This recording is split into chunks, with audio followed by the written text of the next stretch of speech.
Welcome to your weekly program, Bil Ahdan, a show with an accent for those without one. You know, we all hear about Starbucks, huge campaign about having a conversation about race as you are getting your latte or coffee and writing race together on every cup and hand it to people and encourage the staff, crews, everybody to engage with the customer in social conversation. I know this is tapping on what's going on in the last few months, a year maybe, when white police officers shot and killed, young black man in Ferguson and New York, Staten Island. This is really was a national conversation that died down a little bit. Now Howard Schultz, the CEO of, the founder of Mother Starbucks, wants to have a conversation about race. I thought Obama did that in 2009, try to have a race conversation over beer. I don't know what is America and their drinks. Once you drink, you can talk about anything, but not at Starbucks. So what we are asking here, we'll try to figure out, was this a marketing place tapping on this national conversation and opportunistic approach from CEO that they now are getting involved in social activities?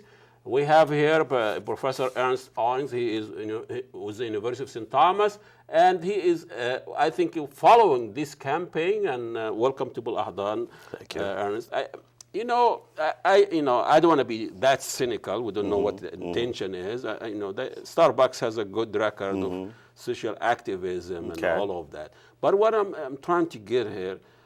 You see lately from Microsoft and Apple and Target, they talk a lot about social activism. And so, as somebody in business and you see the strategic aspect of getting involved in social activism, that's a risky business for corporation because you're going to step on somebody here and there. Tell us a little bit how that fits in a business acumen of CEO, high figures like those, what I call, the Ayatollah of all streets. Well, I think you hit it on the head. It's a strategic question.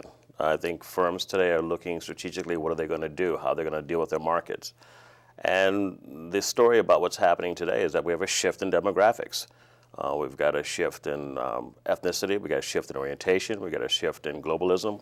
And so the organizations today are no longer looking at the monolithic white community as their markets. And so they've now got to come back and look at all the different stakeholders that they, at once upon a time, didn't have to pay attention to, because when you make up a market, it's a bunch of micro niche, and you know this. Yeah. So it's not just one large group. And so when you talk as a CEO and you talk from your customer base, who are you talking for and what are you seeing? And so you're seeing this sort of discussion today that takes a different voice into play. And so you're seeing actions that CEOs probably wouldn't have done 10, 15 years ago. It's interesting, and we had Bob Meek, I guess, before. We'll talk about Indiana religious freedom law. And it's like a reverse. Now the CEO, the jihad, the Wall Street jihad, is now getting more liberal and getting into social activities. And the government is supposed to be protecting everybody. Now they try to have a law that discriminate against ethnic or people, certain groups. So is this a reverse role here, or what's going on? I don't know if it's a reverse role. I think it's an awareness of a different role. I think the organizations today are hearing the different voices because we have this Citizen United thing where companies now speak as a voice, they speak as a person, they speak as a community. And so these different CEOs with their different value systems are now being able to be enabled to say things that they wouldn't say years ago. There would be a market lashback, or some people would say you're not acting in the sense of your business. Well, today as a CEO, you can do what Hobby Lobby has done. You can decide as this is your faith, so therefore I'm going to have it strategically come through my organization to the market, to my customer base. So I'll act from my individual values. And so I don't have to anymore limit myself to what would be the generic, general market perception. Selling and buying. I'll now act from myself. I'll act from my micro community, my leadership community, and I'll put my voice out to the market because my voice now is coming based on the size of my dollars. It's interesting, at the end, you're talking about also market share and money, not all altruistic things. Correct. But the thing is the brand now, or a company is a brand, or a Nike, or Right. or a BMW. Right. They are like citizens. They are living being that they Yes. have to have values, and they have to have Yes. Something stand by the function of the brand. Being fast and sweeter and reliable is not enough anymore. Correct. And I would also say that the brand, sometimes we tend to think, I might want to sell to everybody. Well, maybe not. Maybe I have a micro market I want to sell to. Yeah. And my brand is those people who are Christian, or those people who are Islamic, those I people see. who have this type of orientation. So I can sell enough. There's enough people today that I can look at that small segment and still make my returns. And you shape the value for that particular group, like homosexual or... Well, I shape the value for my organization based on how I feel, and I assume that that's going to be the values of my market. Now, that may be wrong, but I still perceive that. morally. Well, morally or market or, But was that the Race Together campaign? Was it kind of rushed cook? I mean, it seems like if you are a CEO, you're familiar. How you implement a campaign? That's why I'm a little bit cynical. How you thought through about this 4 months, and you expect this actually is going to happen. People have 3 seconds or 2 minutes to get their latte. They don't want to engage in any conversation, race or otherwise. Correct. And I think what's happened in that situation, and I've been trying to figure this out myself, because I do think it was a rushed strategy. But CEOs, in many cases, are parts of communities where they're parts of community-based organizations. And they're on these boards, and they're hearing from the market, they're hearing from people their frustrations. And they're constantly hearing that these sort of inequalities are existing. And so as individuals, they get frustrated like anybody else. So they want to see change. They want to see something happening. So they're sitting in this role saying, oh, I can make a difference. I can do something. I can be more activist. I can more engage because of where I'm sitting. So I will do something. Well, was it thought out? I'm not so sure. But my sense of it was this person's value was to do good, to try to get people to talk and to enable, and assuming that that talking was going to make a difference in a positive way. Well, we can see it did not. That was a decaffeinated conversation, to be honest with you. Have you participated in that conversation? No, I have not. I do go to Starbucks. I go regularly, but I have not had anybody, the barrister, say to me, race together or race together on anything. And, of course, they probably would look at me and I look at them go like, seriously? Well, I went there for being curious, and I asked for tea, not coffee. Right. And I asked him, do you write Nescafe on tea or just coffee? Right. Because, when I go to Starbucks, Starbucks can make more than 100,000 different kind of coffee, theoretically, from combination. Mocha, chai, latte, or whatever. Exactly. So I go there and I ask for tea. They look at me like, what planet did you come from? But, it seems like lining and people screaming. Oh, and that guy in the checkout, young man, somebody was joking with him, I want to talk about race. He was calling the manager, somebody here wants to talk about race. And, it was a mess. Yes, and we're getting back to the idea again, I think, about individual rights.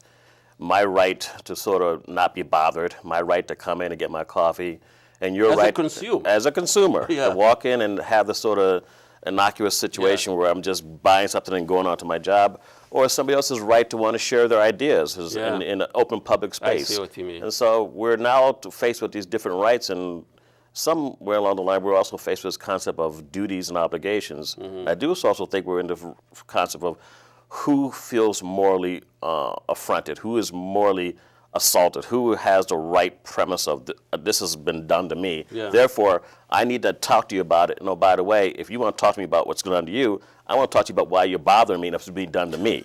And so we're now in a very individualistic culture. That's works. But I was writing a piece about comparing a coffee shop in Cairo in Egypt or an Arab coffee shop as opposed to Starbucks. Yes.